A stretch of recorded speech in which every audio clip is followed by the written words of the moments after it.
यूं जमी पर बैठकर क्यों आसमां देखता है, पंखों को खोल जमाना सिर्फ उड़ान देखता है। Hello everyone, once again welcome to untold concept, जहां हम पढ़ाते हैं और आप पढ़ते हो बिल्कुल concept wise. I hope you guys are absolutely fine, you guys are doing perfectly well. आप लोग स्वस्थ होंगे, मस्त होंगे और अच्छे से आप लोग अपनी प्रिपरेशन कर रहे होंगे। आई नो कि आप सैनिक स्कूल या मिलिट्री स्कूल या आरईएमसी या जेएनवी या सीएचएस, जो भी ये तमाम स्कूल्स होते हैं जहाँ के आपको एंट्रेंस एग्जाम के थ्रू एडमिशन मिलता है, आप उसकी प्रिपरेशन कर रहे हो, राइट। मेन फोकस आपका सैनिक स्कूल या मिलिट्री स्कूल आरईएमसी इन पे होगा।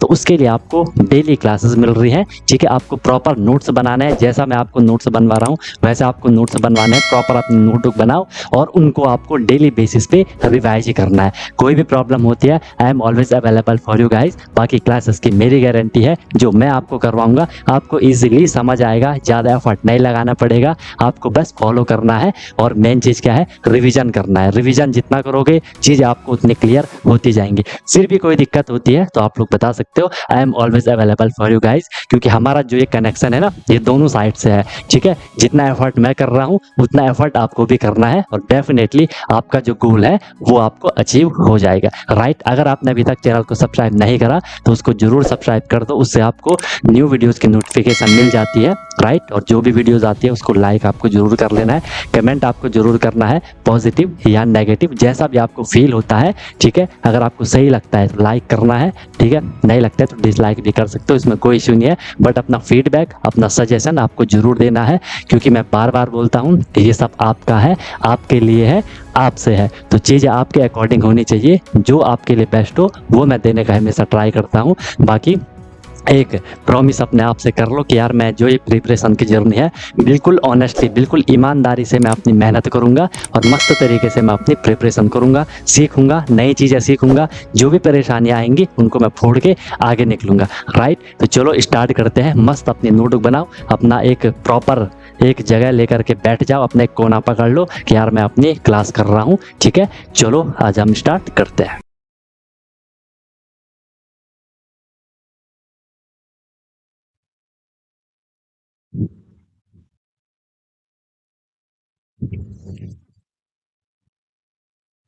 हेलो एवरीवन, क्या हाल चाल है?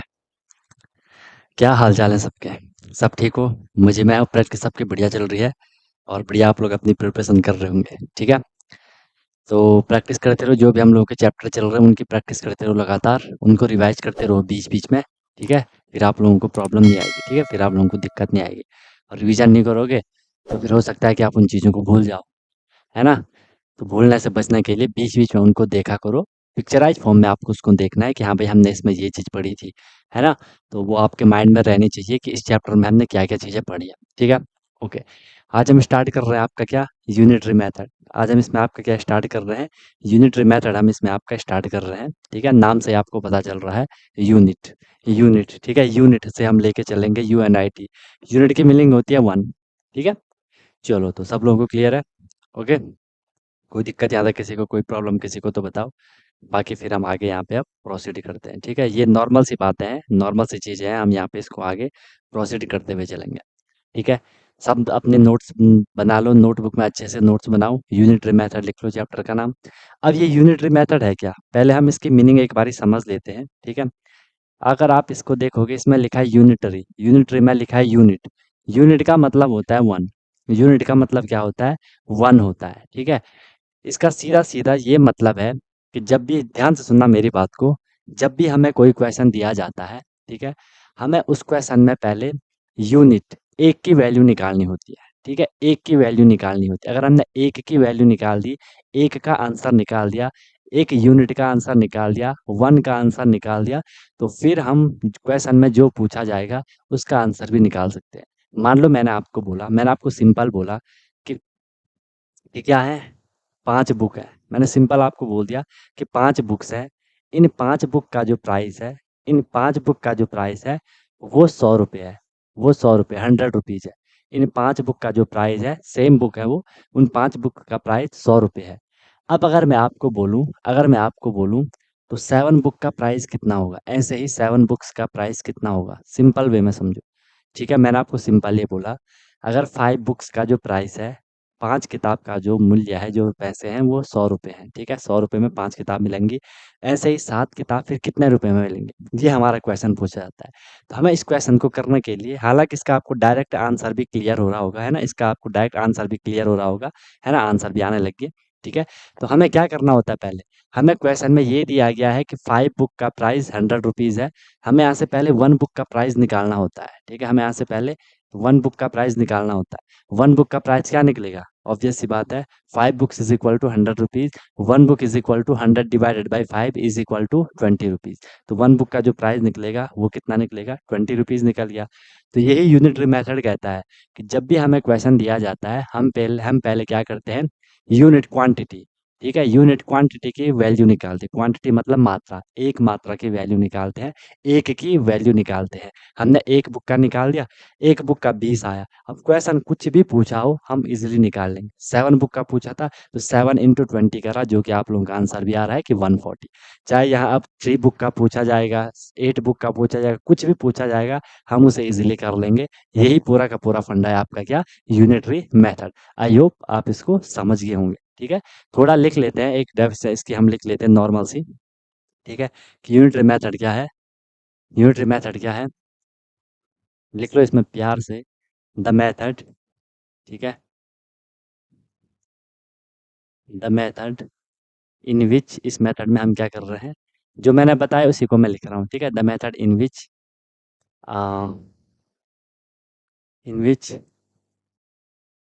फर्स्ट, सबसे पहले हमें क्या करना होता है?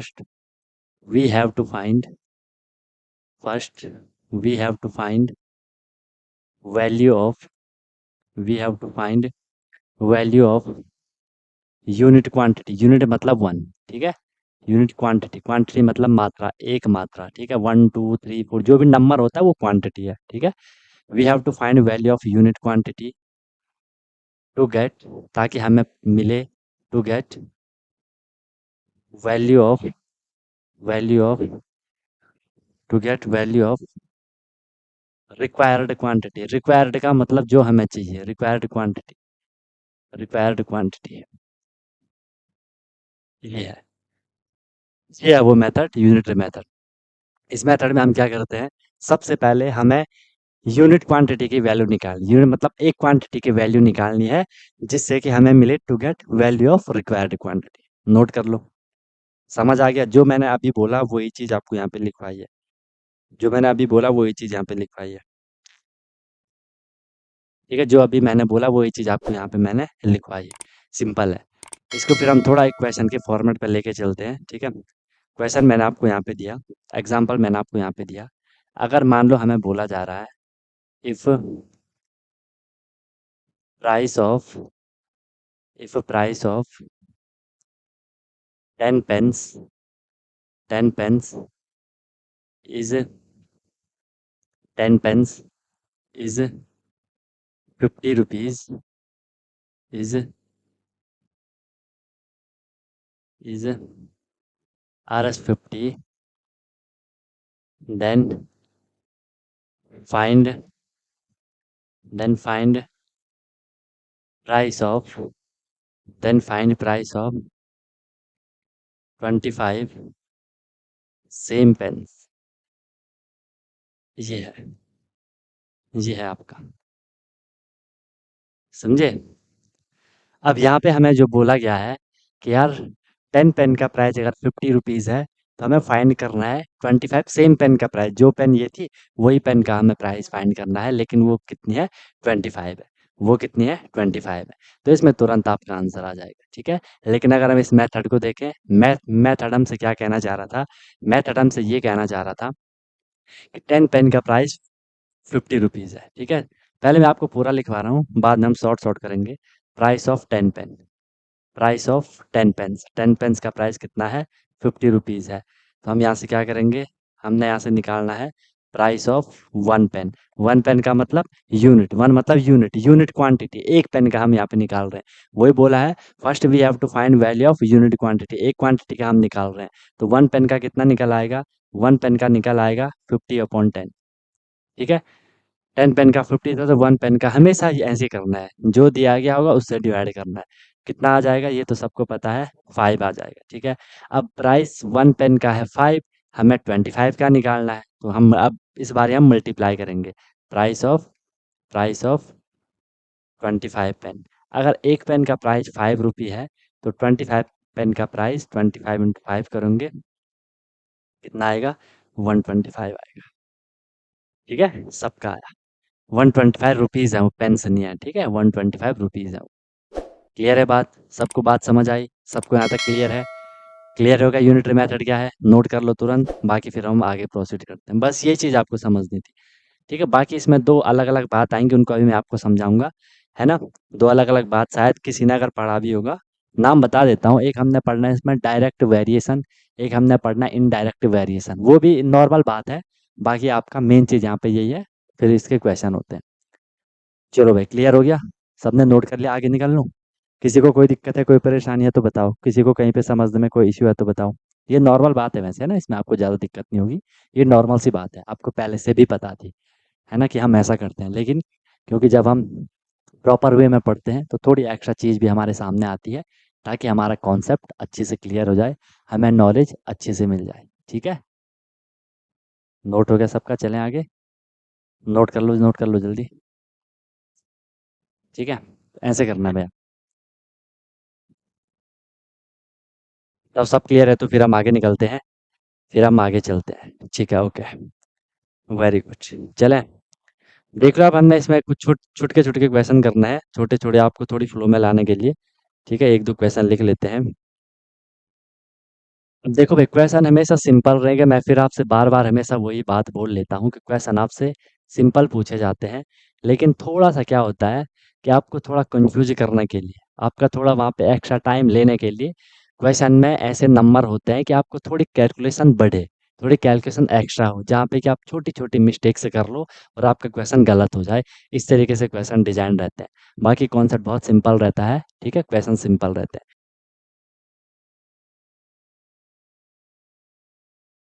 देख लो, जैसे कि ये क्वेश्चन है, इफ कॉस्ट ऑफ, लिख लो क्वेश्चन, प्यार से लिखो, बिल्कुल फोकस होकर के पढ़ो, कोई चीज़ टफ नहीं है।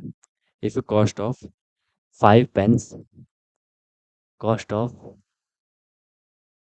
5 pens is rupees 25.50, then find, then find cost of, then find cost of 4 pen, cost of 4 pen. तो 4 पेन का कॉस्ट फिर आपको क्या करना है, फाइंड करना है, then find cost of 4 pen.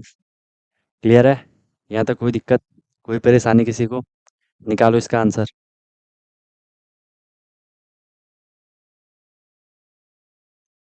निकालो इसका आंसर, निकालो इसका आंसर।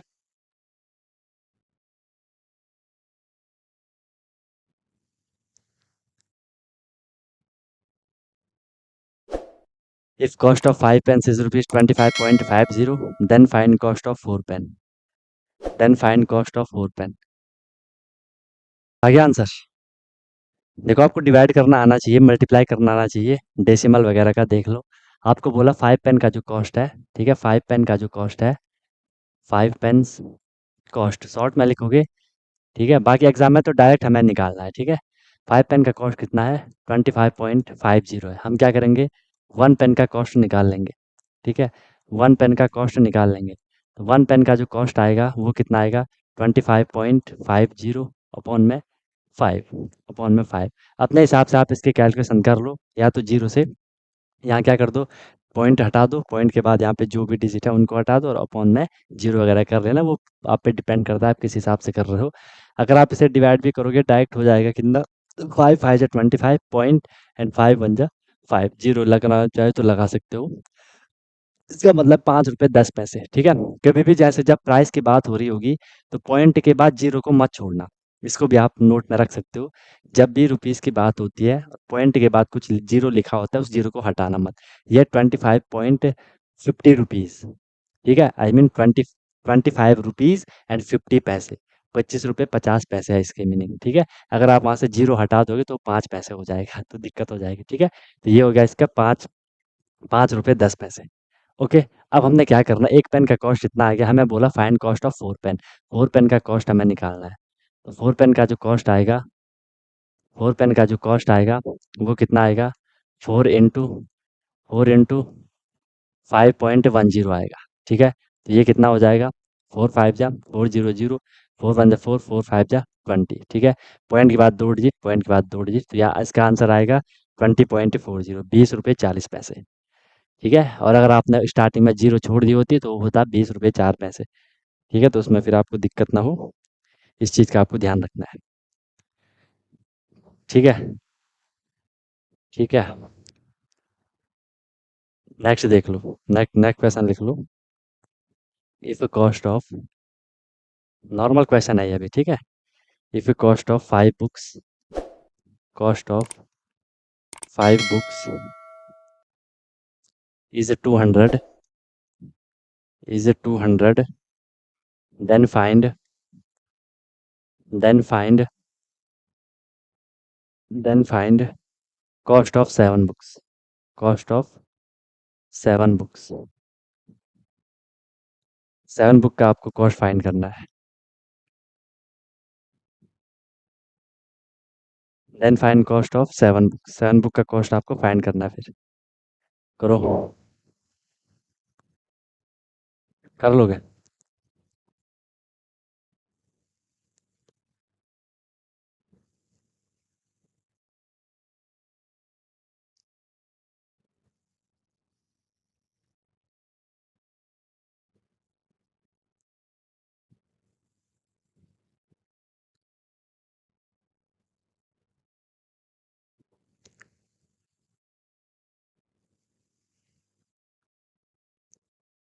निकाल लोगे इसका भी इजीली, कुछ भी नहीं है इसमें, है ना।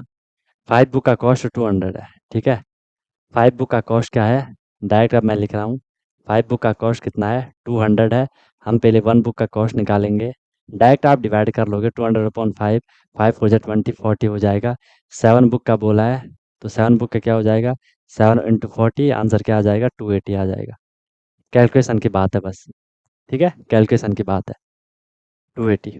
एग्जाम में तो हमें डायरेक्ट सोल्यूशन चाहिए, डायरेक्ट हमें आंसर चाहिए होता है। स्कूल में तो हमें पूरा समझाना होता है ना, स्कूल के एग्जाम में। ठीक है, स्कूल के एग्जाम में हमें पूरा समझाना होता है। नेक्स्ट देख लो, नेक्स्ट देख लो।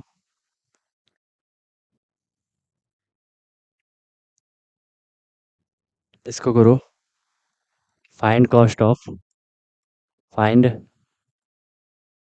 Cost of five pen, cost of five pen is rupees, is rupees, एक सेकंड एक सेकंड एक सेकंड रुको, ये तो cost of 30 notebook, cost of 30 notebooks, cost of 30 notebooks at the rate of, at the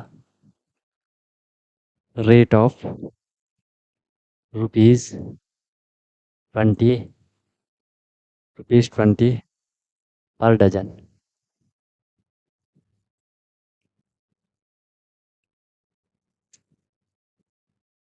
find cost of 30 notebook at the rate of rupees 20 per dozen. Okay guys, निकल गया answer. Normal question था ये तो ना। ठीक है, चलो तो इसका आपने आंसर निकाला, 30 notebook at the rate of 20। ठीक है, कि 30 नोटबुक का प्राइस निकालना है, किस रेट पे, 20 के रेट पे। कुछ भी नहीं था क्वेश्चन में, है ना, कि 30 नोटबुक का प्राइस निकालना है कि 20। अब देखो ध्यान से, 20 पर डजन बोला है, थोड़ा आपको यहाँ पे केयरफुली चीज़ों को समझना था। ठीक है, कि यहाँ पे क्या बोला था आपको, वॉइस आ रही है ना, ठीक है। यहाँ पे आपको क्या बोला था कि 30 नोटबुक का प्राइस निकालना है किस रेट पे, 20 पर डजन। डजन की मीनिंग क्या होती है, आपने दर्जन सुना होगा। ठीक है, 1 डजन। ठीक है, 1 डजन बनाना, एक केले का दर्जन, तो उसमें कितनी क्वांटिटी होती है, 12 क्वांटिटी होती है। 1 dozen is equal to 12 quantity होती है। इसका मतलब आप यहाँ से समझिए, सर एक दर्जन 20 रुपए का है। ठीक है, एक दर्जन का जो प्राइस है, ऐसा हमने समझना है, प्राइस ऑफ 1 डजन, 1 डजन का जो प्राइस है वो कितना है, वो है आपका 20 रुपीज़। ठीक है, 1 डज़न की मीनिंग होती है 12 क्वांटिटी, ठीक है? मतलब 12 क्वांटिटी की जो प्राइस है वो है 20। क्लियर है? अब नोटबुक की हम यहाँ पे बात कर रहे हैं। 1 dozen notebook means 20 price and 1 दर्जन में 12 क्वांटिटी होती है। 1 दर्जन नोटबुक में 12 नोटबुक आएँगी। ये बात तो सबको क्लियर है। तो 12 जो नोटबुक का प्राइस होगा वो कितना होगा? 20 होगा। तो यहाँ से हमने क्या करना है? एक नोटबुक का प्राइस, एक नोटबुक का प्राइस क्या आ जाएगा? 20/12। क्लियर है बात? बताओ यहाँ तक कोई दिक्कत किसी को? यहाँ तक किसी को कोई समस्या है तो बताओ भाई। यहाँ तक किसी को कोई भी इश्यू है, कोई भी दिक्कत है बताओ। सब क्लियर है? ओके। इसे या तो आप यहाँ पे रिड्यूस कर लो या सीधे आंसर ही में कर लेना, आप पे डिपेंड करता है। इसे मैं ऐसा लिख सकता हूँ 2 10 जा 20, या मैं इसे 4 से कर सकता हूँ, 4 5 जा 20 एंड 4 3 जा 12। 5/3 हो गया 1 नोटबुक का। हमें निकालना 30 नोटबुक का प्राइस। तो सीधे आंसर अब क्या आ जाएगा? Price of 30 notebook. 30 नोटबुक्स का जो प्राइस हो जाएगा, एक नोटबुक का प्राइस 5/3 है तो 30 का कितना हो जाएगा? 30 इंटू 5/3 हो जाएगा। ठीक है? 30 इंटू 5/3 हो जाएगा। 3 से आपने 10 कैंसिल, नहीं 30 कैंसिल, 3 10 जा 30 एंड 10 इंटू 5 करोगे कितना हो जाएगा? 10 इंटू 5 आपने करा तो ये कितना हो गया? 50 हो गया। तो आपको आंसर मिला कितना? 50। ये होना था। मैंने आपको पहले ही बोला था कि क्वेश्चन सिंपल रहेंगे, लेकिन थोड़ा सा वो आपको कैलकुलेशन में फंसा देंगे। वो आपको क्या करेंगे? कैलकुलेशन में फंसाने का ट्राई करेंगे। ठीक है? उन्होंने आपको कैलकुलेशन में फंसाना है। बताओ इसमें किसी को कहीं पे कोई भी दिक्कत आ रही है तो बताओ। कहीं पे अगर किसी को कुछ भी दिक्कत आ रही है तो बताओ भाई। बोलो। कहीं पे कोई दिक्कत आई, कोई परेशानी आई तो बताओ। कुछ भी इश्यू हुआ किसी को, कुछ भी दिक्कत हुई, कुछ भी परेशानी तो बताओ। कर लोगे? ऐसा क्वेश्चन आएगा तो? ऐसे क्वेश्चन आएंगे तो कर लोगे? ठीक है। नेक्स्ट क्वेश्चन देख लो। नेक्स्ट क्वेश्चन है cost of cost of 4 dozen of bananas, 4 dozen of bananas, ठीक है,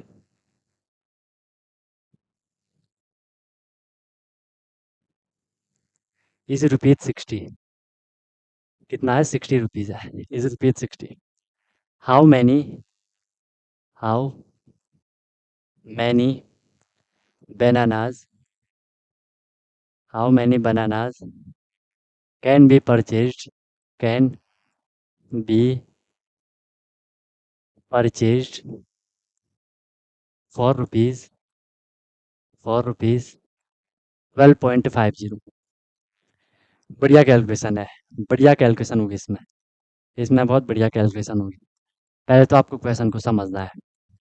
करना की तो बात की बात है। पहले आपको एक बार क्वेश्चन को समझना है कि क्वेश्चन में क्या पूछा गया है। क्वेश्चन में पूछा क्या गया है?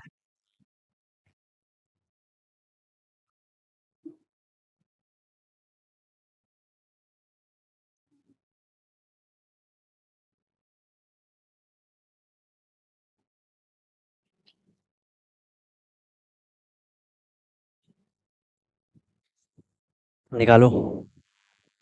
क्वेश्चन समझो पहले कि 5 डजन का जो कॉस्ट है वो 60 रुपीज़ है। 5 दर्जन बनाना 60 रुपए के आते हैं। How many bananas can be purchase for rupees 12.50। तो 12.50 में कितने बनानास खरीदे जाएंगे? ठीक है? कितने बनानास खरीदे जाएंगे? 12 रुपये 50 पैसे में कितने बनाना खरीदे जाएंगे? वो इस बार ही आपको पूछा गया है। कर पाओगे? बताओ। कर पाओगे?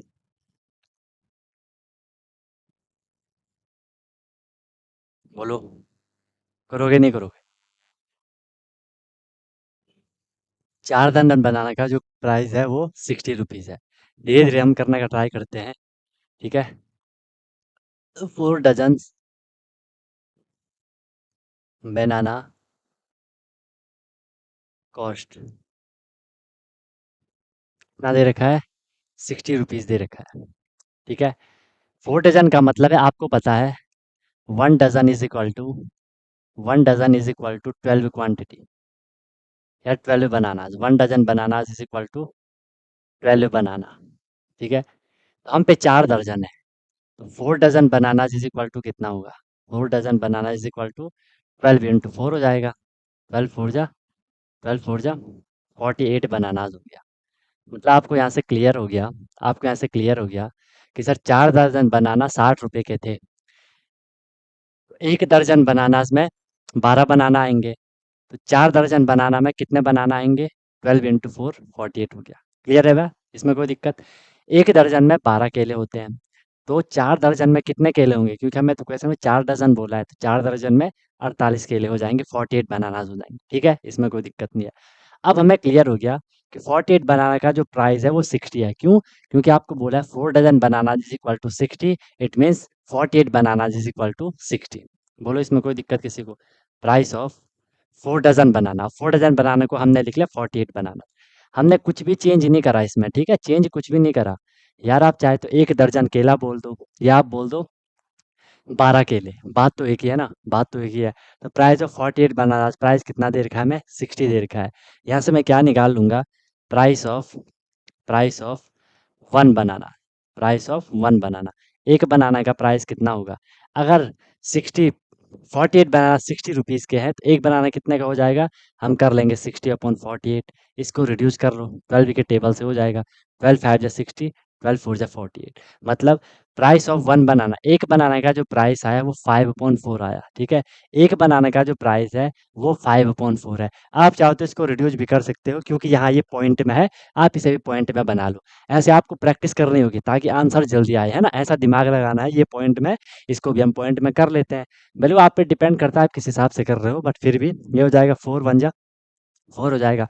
वहाँ पे क्या बचा? 1 बचा, उसके पीछे 0 लग गया, 4 2 जा 8 एंड 4 5 जा 20, ये हो जाएगा 1.25। इसमें कोई दिक्कत किसी को? किसी को कोई इश्यू, कोई तकलीफ नहीं है? तो एक बनाना का जो कॉस्ट है वो 1 रुपए 25 पैसे है। एक केला जो आता है वो 1 रुपए 25 पैसे का आता है। हमें क्वेश्चन में क्या बोला है? How many bananas can be purchased for rupees 12.50, 12 रुपए 50 पैसे में कितने बनानास आएँगे? लगाओ दिमाग। अगर एक केला 1 रुपए 25 पैसे का आता है, तो 12 रुपए 50 पैसे में कितने केले खरीदे जाएँगे? ये बोला जा रहा है। समझे बात को? अगर मैं आपको सीधी-सी कैलकुलेशन अगर मैं आपसे बोलूँ, मैंने बोला कि मैंने बोला 1 पेन 5 रुपए में खरीदा जाता है, ठीक है? तो मैं अब आपसे पूछूँ कि 10 रुपए में कितने पेन खरीदे जाएँगे? समझे क्वेश्चन? मैंने बोला अगर एक पेन 5 रुपए का आता है, ठीक है? एक पेन का कॉस्ट 5 रुपए है, तो 10 रुपए में कितने पेन खरीदे जाएँगे? आप क्या करोगे कि यार एक पेन का प्राइस 5 रुपए है, तो 10 रुपए में कितने खरीदे जाएँगे? मैं 10 को 5 से डिवाइड कर लूँगा, 5 2 जा 10, 10 रुपए में 2 पेन खरीदे जाएँगे। ये बात तो सबको क्लियर हो गई। सेम चीज़ आपको यहाँ पे बोली गई है। अगर एक केला 1.25 रुपीज़ का है, तो 12.50 रुपीज़ में कितने केले खरीदे जाएँगे? तो हमने क्या करना है यहाँ पे? ठीक है, हमने क्या करना है यहाँ पे? इसको डिवाइड कर लेना है, ठीक है? इसको हमने यहाँ पे डिवाइड कर लेना है। हम क्या करेंगे? 12.50 को हमने डिवाइड करना है किससे? 1.25 से। बोलो 1.25 से हमने क्या कर देना है? इसको डिवाइड कर लेना है। कोई दिक्कत किसी को? कोई परेशानी नहीं है? अब देख लो आपको सिखा रखा है, यहाँ भी पॉइंट के बाद 2 डिजिट है, यहाँ भी पॉइंट के बाद 2 डिजिट है, उन 2 डिजिट को क्या कर दो?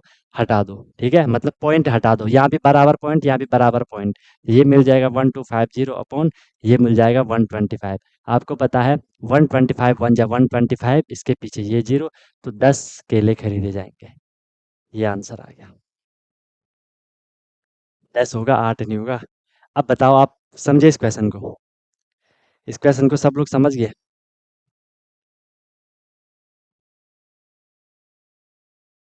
बोलो। इसमें किसी को कोई भी इश्यू है, कोई भी दिक्कत है, कोई भी परेशानी है तो बताओ भाई। कैलकुलेशन अपने हिसाब से कर सकते हो, ठीक है? यहाँ पे आप अपने हिसाब से आप चाहो तो एक बार पॉइंट हटा दो, यहाँ 2 डिजिट है, नीचे आप 2 ज़ीरो कर लो, यहाँ 2 डिजिट है, ऊपर भी 2 ज़ीरो कर लो, बात वही पड़ेगी। कोई बोलेगा सर अगर हमने यहाँ से गलती से 0 हटा दिया, तब भी आंसर सेम आएगा। अगर एक बार के लिए आपने 0 हटा दिया, यहाँ 1 डिजिट, यहाँ 2 डिजिट, फिर आप उनको हटाओगे तो आंसर यही आएगा, उसमें परेशान मत होना।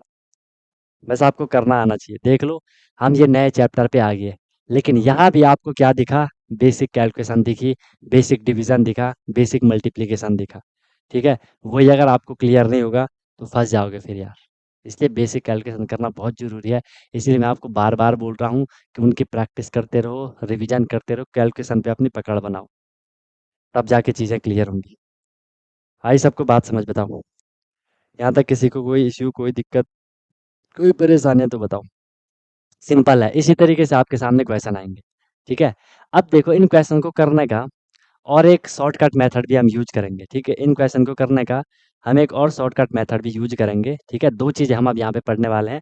थोड़ी आपका कंसंट्रेशन चाहिए, थोड़ी आपका कंसंट्रेशन चाहिए। कंसंट्रेशन क्या है? देख लो। 2 चीज़ हम यहाँ पे पढ़ेंगे। एक हम यहाँ पे पढ़ेंगे क्या? Direct direct proportion. क्या पढ़ेंगे?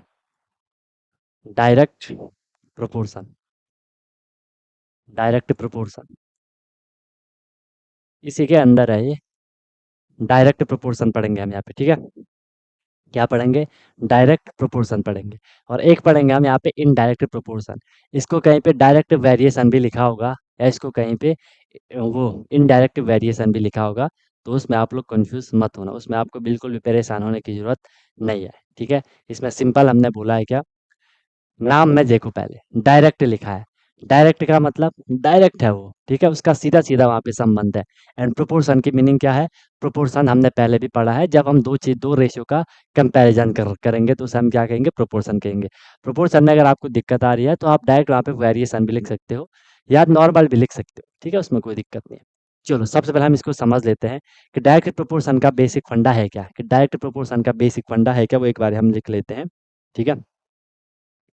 तो इसमें सिंपल देखो होगा क्या, इसमें सिंपल देखो होगा क्या, पहले लिख लो एक बारी, फिर क्लियर हो जाएगा कि डायरेक्ट प्रोपोर्शन में क्या होगा। If if one value if one value increase then then other value other value also increase. Increase मतलब बढ़ना। अगर एक वैल्यू बढ़ेगी तो दूसरी वैल्यू भी बढ़ेगी। और और इफ वन वैल्यू और if one value decrease if one value decrease then then other value also decrease. कहने का सीधा सीधा मतलब ये है, ठीक है? कहने का सीधा सीधा मतलब ये है कि अगर एक वैल्यू बढ़ेगी तो दूसरी वैल्यू भी बढ़ेगी। अगर एक वैल्यू घटेगी तो दूसरी वैल्यू भी घटेगी। नोट नहीं हुआ? नोट कर लो।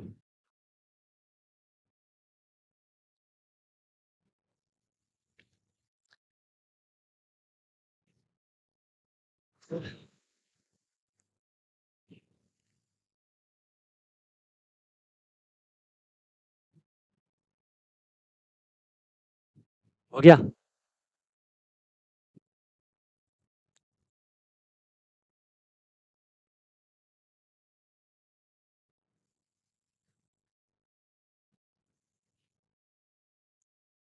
हो गया?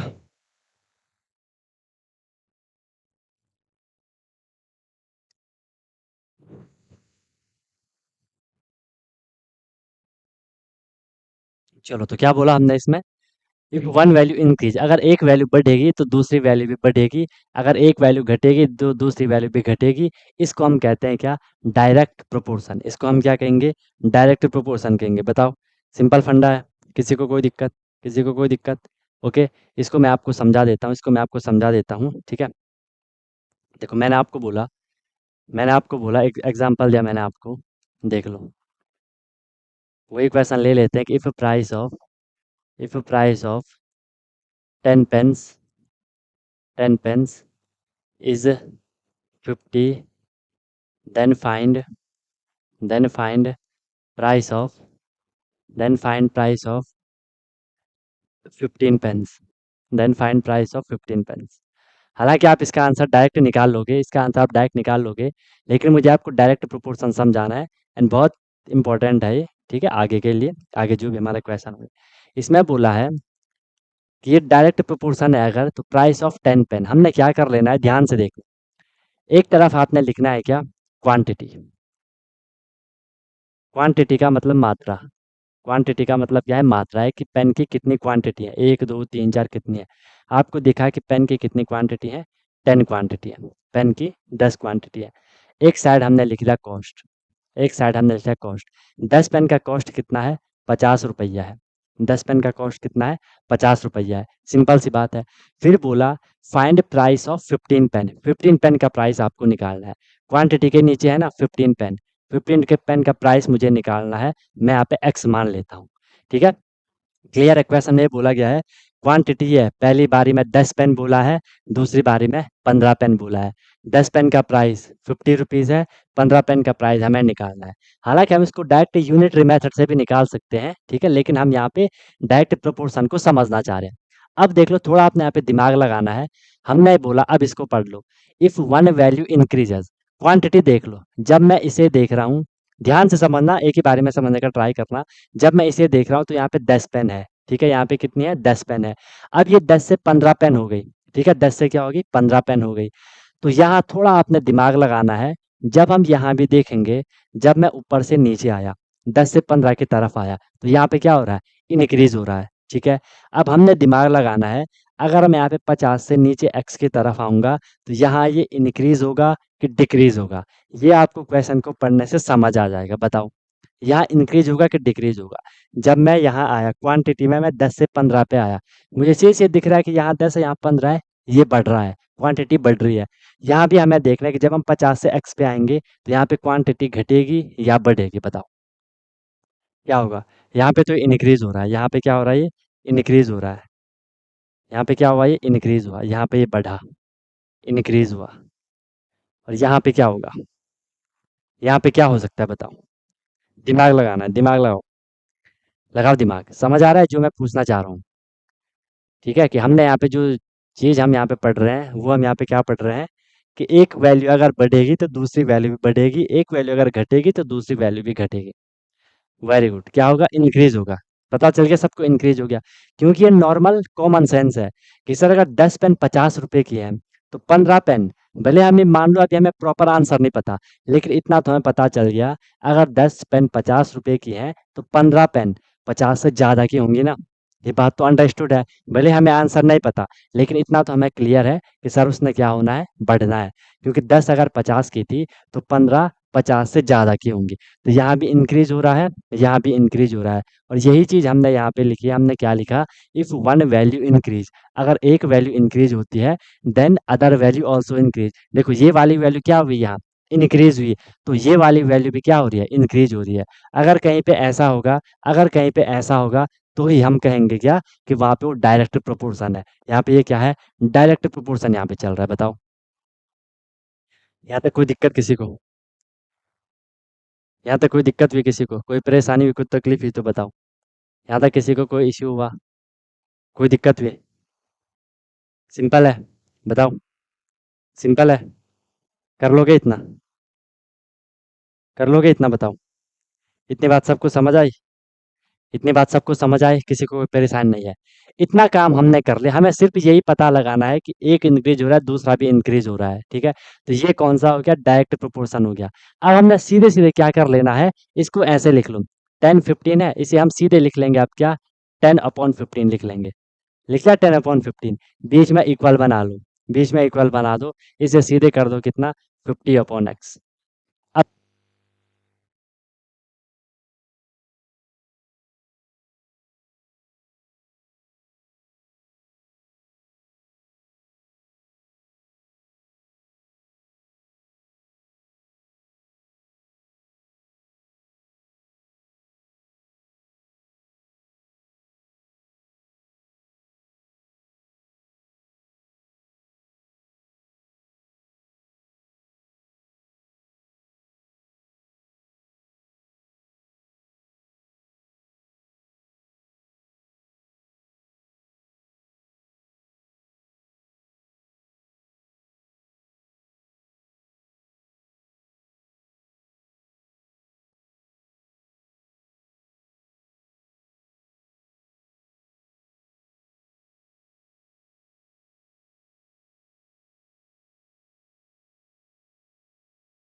ठीक है भाई, समझ आई बात सबको? सबको बात समझ आई कि अगर एक वैल्यू बढ़ रही है तो दूसरी वैल्यू भी बढ़ रही है। यहाँ से हम 10 से 15 पे गए तो यहाँ से देखो 50 से 75 पे आएगी, 75 यहाँ भी बढ़ रहा है। ठीक है, चाहे आप यहाँ देख लो, यहाँ भी बढ़ रहा है तो वहाँ भी बढ़ रहा है। अगर एक घटेगा तो दूसरा भी घटेगा, चाहे आप इसे ऐसा देख लो, ऊपर को देख लो। 15 से मैं यहाँ पे गया 10 पे, 15 से 10 कम हो गया, या अब ये देखो 75 से 50 कम हो रहा है। तो यहाँ पे कौन सा है? यहाँ पे आपका डायरेक्ट प्रोपोर्शन है। अब हम बोलेंगे कि सर अगर ये डायरेक्ट प्रोपोर्शन है, तो मैं आपको यहाँ पे समझाने के लिए प्रोपोर्शन में भी मैं आपको यहाँ पे लिख लेता हूँ। प्रोपोर्शन में हम इसे कैसा लिखेंगे कि यहाँ पे क्या था, 10 पेन थी। ठीक है, पहले हम रेशियो बनाएंगे इसका। 10 पेन का कंपैरिजन पेन का पेन के साथ होगा। 10 पेन के साथ कितनी पेन थी? 15 पेन थी। तो यहाँ पे हो जाएगा 10:15 हो जाएगा। बीच में प्रोपोर्शन।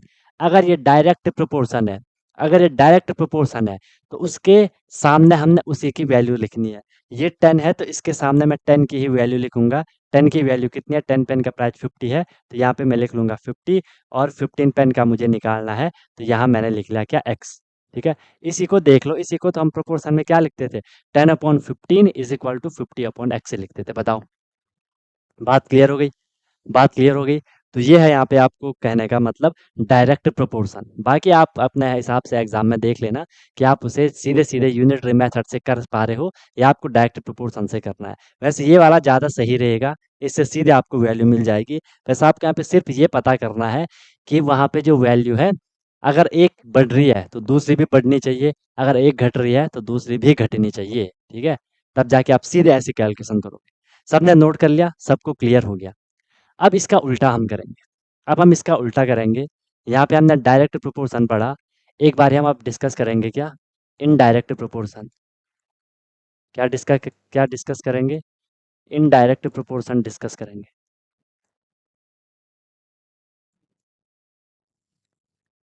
इनडायरेक्ट प्रोपोर्शन डिस्कस करेंगे।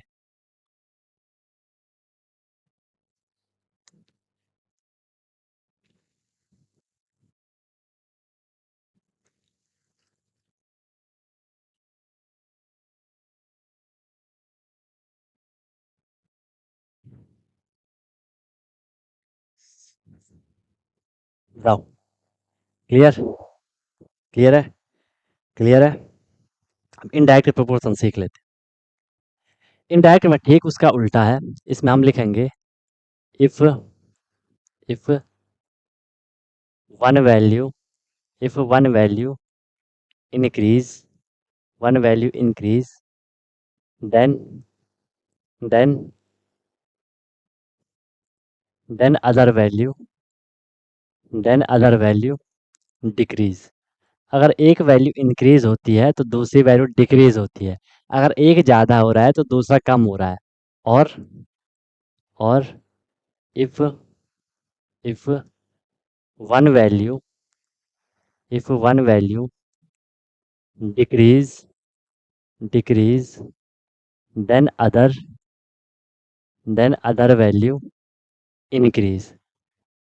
ठीक है, अगर एक बढ़ेगी तो दूसरी घटेगी, एक घटेगी तो दूसरी बढ़ेगी। जहाँ पे ऐसा होगा वहाँ पे हम बोलेंगे कि सर ये क्या है? इनडायरेक्ट प्रोपोर्शन है। बताओ, बात मेरी समझ आई सबको? बात मेरी सबको समझ आई कि नहीं आई? आई? ठीक है, बहुत बढ़िया। इसका हम एक प्यारा सा एग्जाम्पल लेंगे। बेहतरीन हम इसका एक एग्जाम्पल लेंगे, बेहतरीन एग्जाम्पल हम इसका क्या लेंगे? देखो, आपने ऐसे क्वेश्चन देखे होंगे कई बार एग्जाम्स में, आपने ऐसे क्वेश्चन देखे होंगे, है ना? ऐसे क्वेश्चन आपने देखे होंगे। If five man five man can do can do a piece of work, five man can do a piece of work, कोई भी काम वो कर रहा है, in 10 days, piece of work in 10 days। एक बात तो ये हो गई। ठीक है, फिर आपको क्वेश्चन बोला, in how many days in how in how many days in how many days will in how many days will 25 men 25 men complete the same work, complete the same work। समझे question? बताओ। Question समझ, सबसे पहले question समझो, बाकी करना बात की बात है। करना तो बात की बात है कि 5 man can do a piece of work, 5 आदमी है, वो किसी काम को कितने दिन में कर रहे हैं? 10 दिन में खत्म कर रहे हैं, ठीक है। तो उसी काम को 25 आदमी कितने दिन में खत्म करेंगे? क्वेश्चन समझ गए? लिखो जल्दी।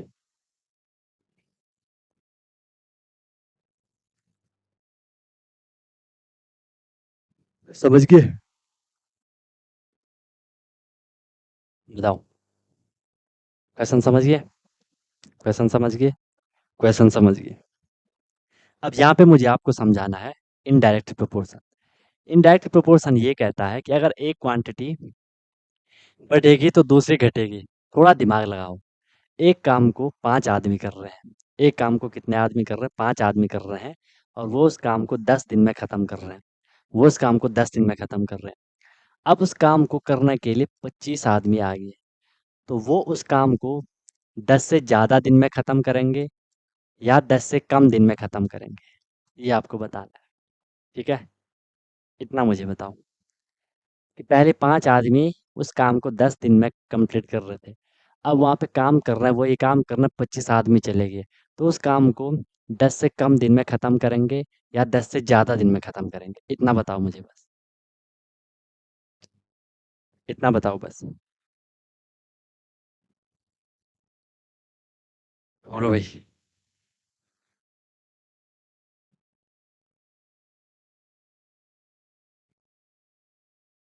10 से लेस, बिल्कुल सही बात। वो क्या करेंगे?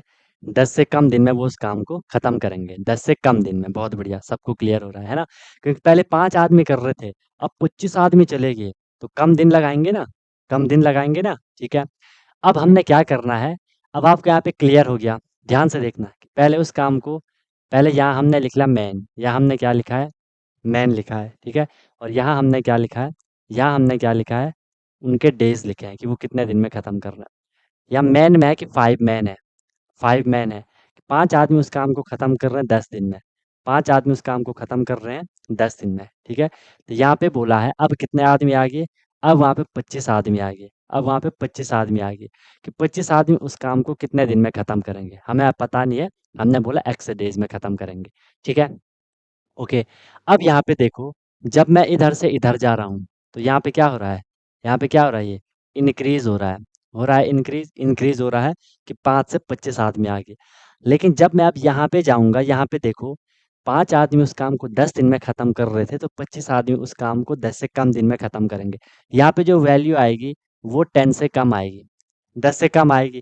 तो यहाँ देखो, यहाँ बढ़ रहा है और यहाँ क्या हो रहा है? यहाँ घट रहा है। तो यहाँ इंक्रीज़ हो रही है वैल्यू और यहाँ क्या हो रही है? वैल्यू डिक्रीज़ हो रही है। यही हमने बोला, if one value increase then other value decrease, ठीक है? अगर एक वैल्यू घट रही है, तो दूसरी वैल्यू बढ़ रही है, एक वैल्यू बढ़ रही है, तो दूसरी वैल्यू घट रही है। ऐसा अगर होगा, तो उसे हम क्या कहेंगे? इनडायरेक्ट प्रोपोर्शन कहेंगे। जैसे ही इनडायरेक्ट प्रोपोर्शन होगा, थोड़ा-सा आपको ध्यान में रखना है, जब इनडायरेक्ट प्रोपोर्शन होगा, इन दोनों में से किसी एक को उल्टा कर लेना आंसर निकालने के लिए। जैसे हम यहाँ पे कर रहे थे, यहाँ पे सीधे से अपॉन बना लिया, 10/15 इज इक्वल टू 15/x बना लिया। लेकिन यहाँ पे हम एक चीज़ को उल्टा कर लेंगे। ये 5 पॉइंट, अगर मैंने इसको ऐसे रख दिया, अगर मैंने इसको ऐसे रख दिया 5/25 को, ठीक है, इसको ऐसे रख दिया, बीच में इज इक्वल टू लगा लिया, ये 10/x डायरेक्ट वाले में होना था, यहाँ इनडायरेक्ट है, उल्टा चल रहा है, तो मैं इसको उल्टा कर लूंगा। मैंने इसको कर लिया क्या? x/10 मैंने इसको कर लिया, बस इतना, थोड़ा चेंज है यहाँ पे, x/10 कर लिया। या तो इसको उल्टा करना है या तो इसको उल्टा करना है। आप इसको ऐसा भी लिख सकते हो कि 25/5 इज इक्वल टू 10/x, या तो ये उल्टा करना है या तो ये उल्टा करना है। कर लिया उल्टा, x की वैल्यू निकालो। आपको पता है x के साथ 10 डिवाइड में है, इक्वल के दूसरी साइड जाएगा तो मल्टीप्लाई में चला जाएगा, ठीक है। एंड आपको पता है 5 5 जा, ठीक है, 5 5 जा 25 एंड 5 2 जा 10, तो x की वैल्यू कितनी आई? 2 आई। मतलब 25 आदमी उस काम को 2 दिन में खत्म करेंगे। बोलो, क्लियर है? आई बात समझ में? ये है आपका डायरेक्ट और इनडायरेक्ट। डायरेक्ट और इनडायरेक्ट आपका ये है। अगर मुझे इसे आपको रेशियो में समझाना है, रेशियो और प्रोपोर्शन में अगर मुझे आपको इसे समझाना है, तब हम इसे कैसे लिखेंगे? हमने लिखना है कि पहले कितने आदमी है? पहले 5 आदमी है। 5 आदमी किसी काम को 5 आदमी किसी काम को 10 में कर रहे हैं। पहले आदमी-आदमी को लिखेंगे ना, रेशियो का हम कंपैरिज़न कर रहे हैं, ठीक है? या हम 2 क्वांटिटी का कंपैरिज़न कर रहे हैं, 5 आदमी 25 आदमी, तो 5 के साथ मैंने लिख दिया यहाँ पे क्या 25 लिख दिया। अब क्योंकि हमें पता है प्रोपोर्शन का साइन लगा दिया। अगर ये डायरेक्ट होता तो मैं 5 की जगह पे 5 के लिए मैं यहाँ पे 10 डेज़ लिख लेता। लेकिन क्योंकि ये उल्टा है, इनडायरेक्ट है, तो मैंने यहाँ पे कर लेना है क्या? यहाँ पे मैं कर लूँगा x, यहाँ पे मैं कर लूँगा क्या? यहाँ पे मैं कर लूँगा x और इस टू 25 की जगह मैं लिख दूँगा 10। ये मैंने उल्टा करा क्योंकि इनडायरेक्ट प्रोपोर्शन चल रहा था। ऐसा मैंने लिख दिया। अब हम इसको तो डायरेक्ट ऐसा लिख सकते हैं। क्योंकि यहाँ पे प्रोपोर्शन लिखा है, इसलिए मैं आपको इस तरीके से भी समझा रहा हूँ।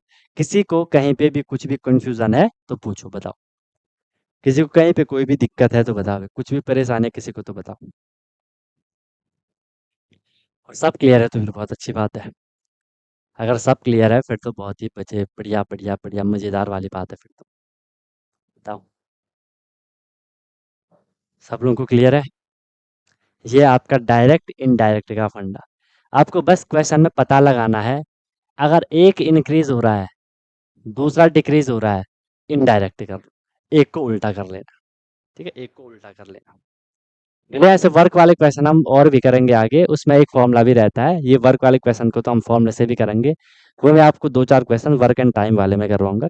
वो भी हम कल कर लेंगे, ठीक है? वो भी हम कल डिस्कस करेंगे उसको। ठीक है, ये क्लियर हो गया बताओ? ये क्लियर हुई बात सबको कि नहीं हुई बोलो? ये बात सबको क्लियर हुई कि नहीं हुई? नॉर्मल सी बात थी, ठीक है? नॉर्मल बात थी, इसमें कोई दिक्कत नहीं थी। हो गया, नोट है? आगे चलें? अब देखो जैसे क्वेश्चन आ गया आपके सामने, कोई भी एक क्वेश्चन आ गया आपके सामने, ठीक है? इस तरीके से क्वेश्चन आ गया कि कि कि क्या?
एक सेकेंड ना।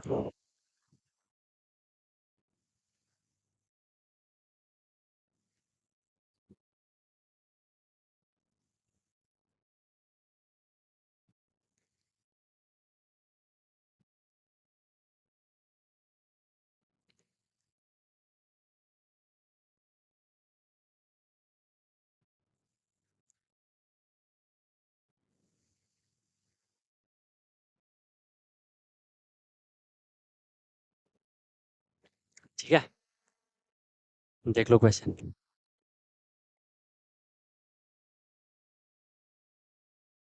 Cost of cost of 4 dozens cost of 4 dozens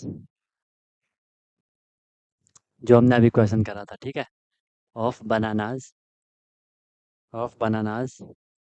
is rupees rupees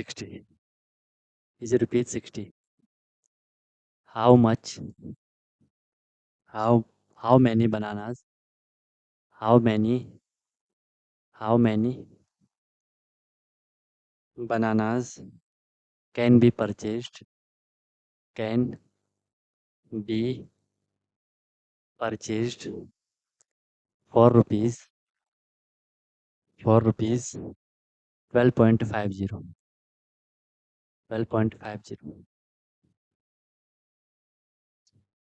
ये क्वेश्चन हम पहले कर चुके हैं, ठीक है? अब इसको हमने इस तरीके से करना है तो कैसे? सबसे पहले देख लो, इतना तो सबको पता है कि सर ये 4 डजन है, इसे तो हमें चेंज तो करना पड़ेगा। 4 डजन की मीनिंग है 4 डज़न की मीनिंग कितनी है? 1 डज़न में 12 होते हैं, तो 4 डज़न में 12 इंटू 4 48 बनानाज़ होंगे। ये बात तो सबको क्लियर है, पहले भी हमने करा है, ठीक है? 48 बनानाज़ होगी। अब आपको बोला है, इस साइड में लिख रहा हूँ क्या? बनानाज़। इस साइड में क्या लिख रहा हूँ? बनानाज़ लिख रहा हूँ, और इस साइड में क्या लिख रहा हूँ? उनकी कॉस्ट लिख रहा हूँ, ठीक है? बनानाज़ कितने हैं? पहली कंडीशन में दे रखी कि 48 बनानाज़। 48 बनानाज़ कितने के हैं? 60 रुपीज़ के हैं। देख लो सिंपल, 48 बनानाज़ कितने रुपीज़ के हैं? 60 रुपीज़ के हैं। फिर बोला, how many bananas can be परचेज़्ड। अब आपको स्टेटमेंट समझनी है कि हाउ मैनी बनानाज़, कितने बनानाज़, मतलब बनानाज़ वाली क्वांटिटी हमें निकालनी है, ठीक है? How many bananas can be purchased for rupees 12.50, कि कितने बनानाज़ आएँगे 12.50 रुपीज़ में। समझे क्वेश्चन को? 12.50 रुपीज़ में कितने बनानाज़ आएँगे? अब देखो, यहाँ से तो मैं इसे डिटेक्ट नहीं कर सकता कि इंक्रीज़ हो रहा है, डिक्रीज़ होगा, यहाँ से करूँगा। ये देखो, जब आप यहाँ से यहाँ चल रहे हो, तो ये क्या हो रहा है? ये क्या हो रहा है? कम हो रहा है ना, डिक्रीज़ हो रहा है। यहाँ ₹60, यहाँ ₹12.50 है। तो अब आपने थोड़ा दिमाग लगाना है कि ₹60 में 48 बनानाज़ आते हैं, तो ₹12.50 में कितने बनानाज़ आएँगे? 48 से ज़्यादा आएँगे या 48 से कम आएँगे? सर डेफ़िनेटली हमने जैसे ही पढ़ा, हमारे माइंड में से ये सीधा गया, ₹60 में 48 थे, तो ₹12 में 48 से कम आएँगे, ठीक है? 48 से कम आएँगे, तो यहाँ भी कम आएगा, तो ये वैल्यू भी क्या हो रही है? ये वैल्यू भी क्या हो रही है यहाँ पे? डिक्रीज़ हो रही है। ये भी क्या हो रही है यहाँ पे? डिक्रीज़ हो रही है। जैसे हमें पता चला ये भी डिक्रीज़, डायरेक्ट हो गया। यहाँ भी डिक्रीज़, यहाँ भी डिक्रीज़, डायरेक्ट हो गया। तो डायरेक्ट में हमने सीधे इसको ऐसे लिख लेना है, 48 upon x is equal to, इसमें कुछ उल्टा नहीं करना है, 60 अपॉन 12.50। ये बात सब लोगों को क्लियर है। अब हमें यहाँ पे इसे क्रॉस मल्टीप्लाई करना है। ये x इंटू 60 हो गया, कितना? 60x इज इक्वल टू, ये हो जाएगा 48 इंटू 12.50। यहाँ से x इज इक्वल टू हो जाएगा कितना? 48 इंटू 12.50 अपॉन 60। अब आप इसे अपने हिसाब से कैलकुलेट कर सकते हो, जैसा भी आपको कंफर्टेबल लगता है। रिड्यूज आप इसे कर सकते हो। रिड्यूज कैसे करोगे? 12 4 जा 48 इंटू 12.50, एंड यहाँ से हो जाएगा 12 5 जा 60, ठीक है? अब आप इसे चाहो तो 5 से 4 को डिवाइड कर लो, ठीक है? वो पॉइंट में आएगा, उनको मल्टीप्लाई कर लेना, जैसा भी आपको कंफर्टेबल वहाँ पे लगता है आप कर सकते हो। या 5 से आप इसको भी यहाँ पे डिवाइड कर सकते हो। इसको डिवाइड करोगे, ये क्या हो जाएगा? 5 2 जा 10, 0.5 5 जा 25 एंड 0। इसे करोगे 4 0 0 4 5 20 का 0 कैरी टू 4 टू 8 8 टू 10, ठीक है? पॉइंट के पीछे 2 डिजिट, पॉइंट के पीछे यहाँ पे 2 डिजिट, 10.00 का मतलब 10, तो 10 बनानाज आएंगे। एंड वहां से भी आपने देखा हमारे 10 बनानाज ही वहां से आंसर आया था नहीं आया था बताओ? तो ये क्वेश्चन के अलग अलग तरीके होते हैं करने के। बस आपको कॉन्सेप्ट क्लियर होना चाहिए, आपको क्वेश्चन करना आना चाहिए कि हमने क्वेश्चन को किस तरीके से प्रोसीड करना है, वो करना आपको आना चाहिए। वो करना आ गया तो फिर आपको कुछ भी प्रॉब्लम, कुछ भी दिक्कत नहीं आएगी। समझ रहे हो? समझ रहे हो? तो इसको, जो भी चीज़ हमने आज करी, उसको एक बार अपना पूरा रिवाइज करना कि हमने क्या क्या चीज़ पढ़ी। उसको एक बार अच्छे से रिवाइज करना कि हाँ भाई, हमने इसमें ये चीज़ पढ़ी है, इस चीज़ को हमने इस तरीके से करना है, ठीक है? एक तो हमने यूनिट मेथड पढ़ा नॉर्मल, और एक हमने यहाँ पे डायरेक्ट इनडायरेक्ट ये चीज़ें पढ़ी, ठीक है? बस ये आपके यहाँ पे कंप्लीट। कल एक बार हम इसमें प्रैक्टिस के लिए और एक बार क्वेश्चन कर लेंगे, अलग अलग टाइप के हम इसमें क्वेश्चन कर लेंगे, ताकि आपको आइडिया है कि इसमें कैसे कैसे क्वेश्चन पूछे जाते हैं। बाकी कोई दिक्कत वाली बात ऐसे है नहीं। समझिए बात को, बताओ, समझिए मेरी बात, ठीक है? कोई दिक्कत है किसी को तो बताओ, तो फिर हम आगे कल स्टार्ट करेंगे फिर। बताओ। बाकी भाई आजकल आपकी वैकेशंस हैं, तो बढ़िया से अपनी पढ़ाई करते रहो, बढ़िया से अपना रिवाइज वगैरह करते रहो, है ना? क्योंकि फिर आपका स्कूल का लोड रहेगा तो आपको दिक्कत हो जाएगी, इसलिए आजकल अपना बढ़िया से पढ़ते रहो। यहाँ तक कोई दिक्कत है किसी को तो बताओ, कुछ भी इशू है तो, कुछ भी अगर आपको दिक्कत लग रही है तो बताओ।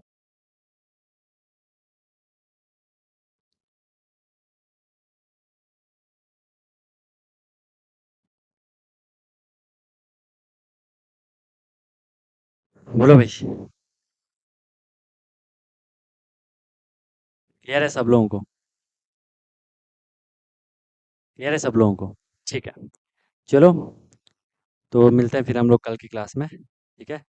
यू लवली गाइज, में leave now. Wish you all the very best, be happy, बढ़िया से पढ़ते रहो, ठीक है?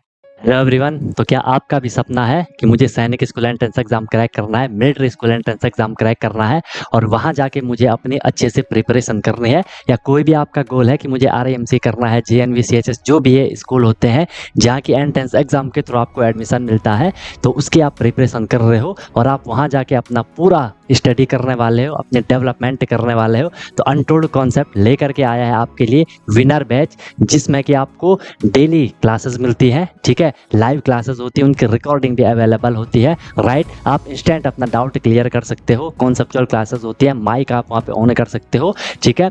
उसके बाद आपको डेली प्रैक्टिस प्रॉब्लम मिलती है, जो भी हम लोगों ने क्लास में करा है आपको उसकी प्रैक्टिस प्रॉब्लम मिलेगी ताकि आपकी प्रैक्टिस अच्छे से हो जाए, राइट। वीकली आपका टेस्ट होगा, मंथली आपका टेस्ट होगा, ठीक है।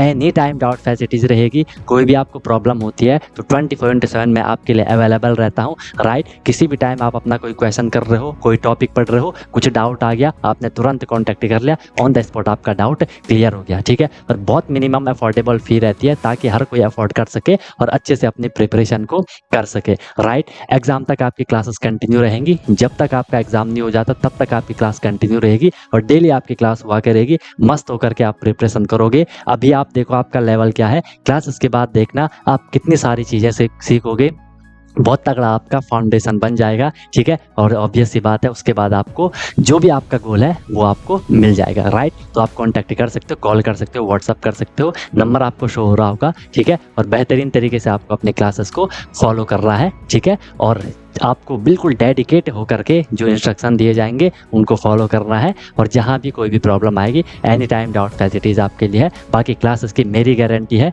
जो मैं आपको करवाऊंगा आपको इजीली चीज़ें समझ आएंगी, आपको एफर्ट नहीं करना है ज़्यादा, एफर्ट हमने लगा लिया है, आपको जो दिया जाएगा उसमें आपको एफर्ट लगाना है, राइट। इधर उधर का कुछ नहीं करना है, फिर परेशान नहीं होना है कि क्या करना है, कैसे करना है, कब करना है, कितना करना है, वो सारा कुछ आपको बताया जाएगा। आपको मस्त होकर के बस फ्लो में अपनी प्रिपरेशन को आगे बढ़ाना है, ठीक है। और एक अपने आप से प्रॉमिस करना है कि हाँ यार, जो ये मेरी प्रिपरेशन की जर्नी है मैं ऑनेस्टली अपनी मेहनत करूँगा, फिर आपको उसका रिजल्ट भी मिल जाएगा, ठीक है। तो तुरंत आपको कांटेक्ट कर लो और अपना क्लासेस स्टार्ट कर लो, ठीक है। और फिर आपको आपका गोल अचीव होगा, ठीक है। कोई दिक्कत हुई तो बता देना। Wish you all the very best, be happy. फिर हम क्लासेस में अब मिलते हैं, ओके।